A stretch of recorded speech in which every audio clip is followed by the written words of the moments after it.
1911s. We sure do love them. What a great gun this is. Actually, it's pretty simple, 100-plus-year-old design, but the problem is, it's kind of expensive. I look at this Colt Combat Commander that I've kitted out. Gun was almost $1,000. All the little parts that I've added, almost $500. Gunsmithing work, lots of time and ammo, and replacement pieces. This gun is awesome. I've got a custom bushing, custom trigger, custom sear and disconnector, safety, slide stop grips. I also have springs, a full set of springs, a guide rod system, higher end magazines, mainspring housing. There's not a whole lot of cheap parts left on this gun. So it was about $1,500 into it. And I think it's still as good as, if not better than, any $2,000 gun. But there are still problems.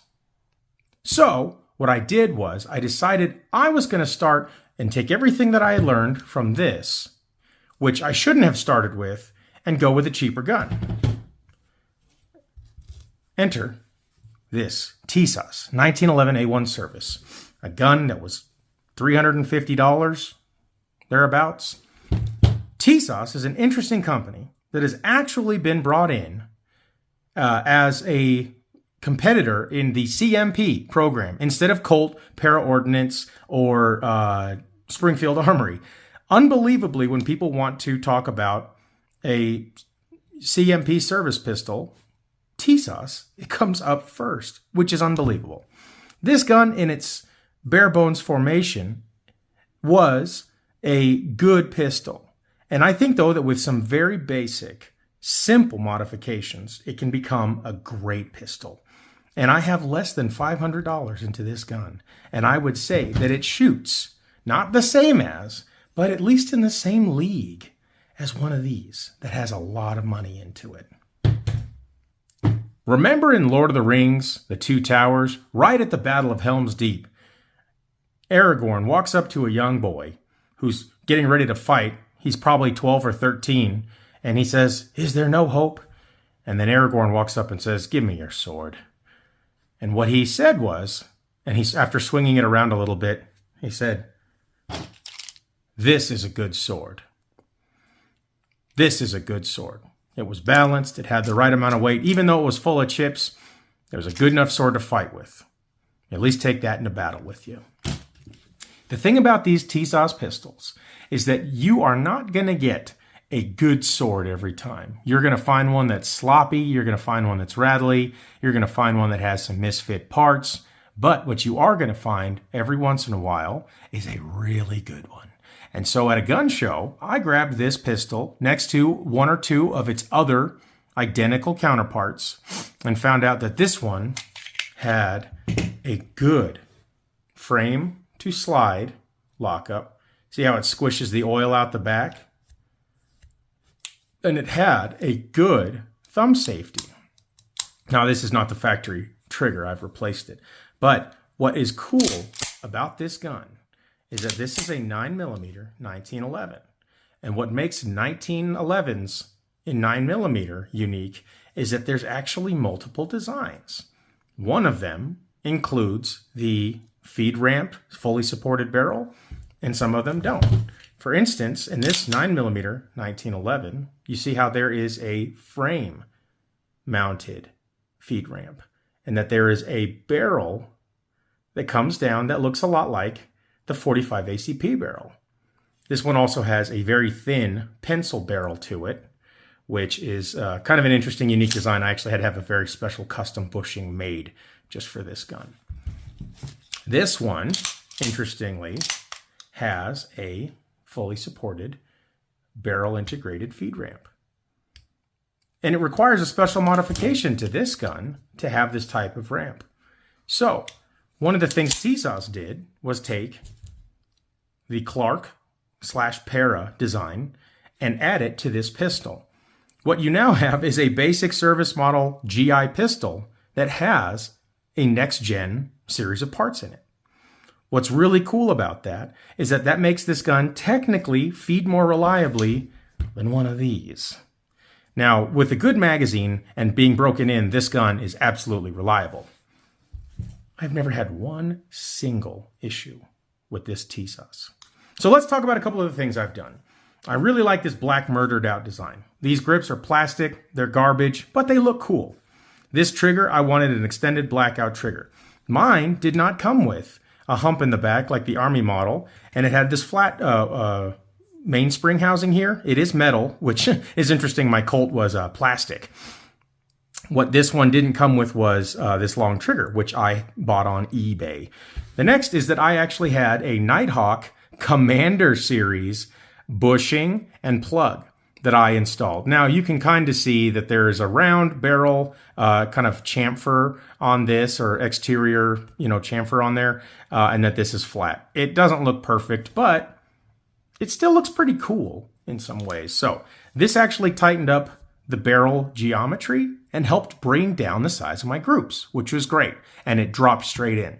So this was a $31 part that I had already laying around in my gun cabinet. The next is it comes with this Gar magazine, which is okay. But because I had a few of these Wilson 912 magazines lying around, I didn't have an issue with that. I took a couple of parts off of the original Colt, including this fully machined forged steel slide stop. That was something. Now, what I also did was added a few things in here. I added a 10-pound recoil spring, a 19-pound mainspring, an extra power firing pin spring, and a Wilson Combat bulletproof safety safety plunger spring and detents. And now it makes this really nice. So when I say this is a good sword, what did I find? The trigger in this case was actually pretty okay, but I've worked it over myself, and I've spent a little bit of time polishing the sear and the disconnector. But one of the interesting things that I found was that it took relatively little to turn this gun into a great shooter. And one of the things, obviously, I did do is, because this is a pin-on front sight, I've actually purchased a set from Harrison Design GI sights. This is a white dot pin-on sight, which I'm going to have someone put on, and then a drift-in rear sight. So this will actually be enhanced a little bit more. I think that I'm going to get a set of Pockmeyer rubber versions of these grips. And really, though, what I did in this that made it extremely reliable was a kit of springs, this trigger, which was about $30, and this bushing set, which was about $35. So for about $50, maybe $100 on top of the money that you spent on the gun, you can actually have a firearm that is set up for a Clark/Para fully supported barrel, a $25 or $30 enhanced magazine from Wilson Combat or Ed Brown. You can use this. I've never had a single problem with this Gar magazine, but I anticipate it will not be as reliable as these well-designed models. But this gun is really accurate. Now, if you wanted to add one of these, a fully machined slide stop, that's probably a good idea, but that'll be about $65 if you want one. So what do you look for when you get one of these 9mm 1911 Tisas pistols? What is a good sword? Well, just like when you find other 1911s, what you want to find is that you have a nice, not loose slide to frame fit, especially up and down, which this one has none. And then side to side, just the tiniest bit. But listen to the Colt. Are you kidding me? That being said, I've done a lot of research and found out that this is not that important. But when you're buying a 1911, you should get one that has a good slide to frame fit, because that is just going to give you more accuracy and a better service life over the duration of the pistol. The next thing, and I have not messed with this grip safety at all, is that you want a grip safety that breaks with a very light touch.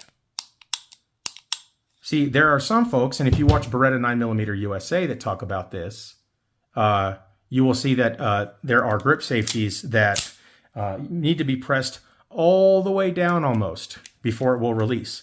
Now this is one that I have personally modified and taken some off of the shelf to make it engage quicker. So I'm going to push on this trigger, and you see how you only push it in 10% before it engages. What that does is that helps you when you're shooting so that you don't have to have a very tight, deep grip. You can have a grip that is modified if your hand is a little bit more over to the side, or if you're just using your thumb, depending on different types of grip. If I have my grip all the way around in my thumb, or if I'm riding the safety up here, that can sometimes change the dimension of how much my hand is pushing into this grip. This Tisas, if I push in the trigger, just the lightest touch. Now, if you find one that you have to push deep in to get it to connect, it's going to require a deep, firm grip in order to make that trigger release. So that's just something that I find to be very useful. This is a good sword. What I found in this is that it cycled just fine. There were no intrinsic issues. Now, I'm going to go ahead and take apart some of this stuff just to show you a few of the little knickknacks I'd learned about. Now, this is my Nighthawk, this barrel bushing. Let's go ahead and remove this. A couple of things that you need to know. This barrel was not wonderfully put together. This round radius at the bottom shows you that this is the Clark Para. And then over here, you're actually going to see little filing and tooling marks from when this was initially fitted, which is interesting. You see how there's just little marks, little tiny filing marks. So what we have is that the money that you would normally spend on fit and finish really just went into hardcore getting everything fit and, you know, just getting gone. So while Tisas is busting their butt, try to get as many guns out of the door as they can, what they are doing is really skimping on some of the fit and finish. Now, does that really matter? No, it doesn't. It really doesn't matter. But I really believe that it is within all of the 1911 shooters' prerogative to try to find a way to get a very dead reliable pistol, rock solid reliable pistol that you can use for many, many years and put on some of the more important parts that are going to make the pistol accurate and reliable. And this Tisas has most of what you need. Now, this is the problem with the Commander, is that normally the GI would be this long. So you have to be very careful and not let it wriggle off to the side. If you need to slide it over a little bit just to readjust your grip, push it in. Oh, we got to make sure that that's correct. And this Nighthawk, nice flush fit, pushing, check for function. So I've also played with the trigger on this one too. The reason I'm showing you all of this is what is the anatomy of a good sword? A $350 gun, a little bit of elbow grease, and a few parts. If I was putting a Tisas together that I really wanted to carry, I'd go ahead and do this nail polish on the front sight, get a good magazine, go ahead and get a upgraded bushing and bushing plug, firing pin spring. You can actually get a spring set from Nighthawk or Ed Brown or Wilson Combat.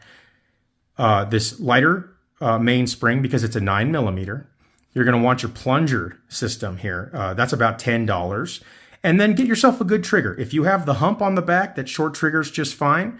But what you can do is just do some polishing and some basic fine grit sandpaper papering on these just to polish up a few parts. Don't take any material off. Just polish them up and make sure there are no burrs. And your trigger will actually get very good just with the addition of a couple of these things. We make it a little extra safe with the extra power firing spring safety. And then once you start with the good bones of a pistol, the good sword, then you're in good shape. So bushing, trigger, spring kit. That's all you need. Magazine, and then a little bit of nail polish here.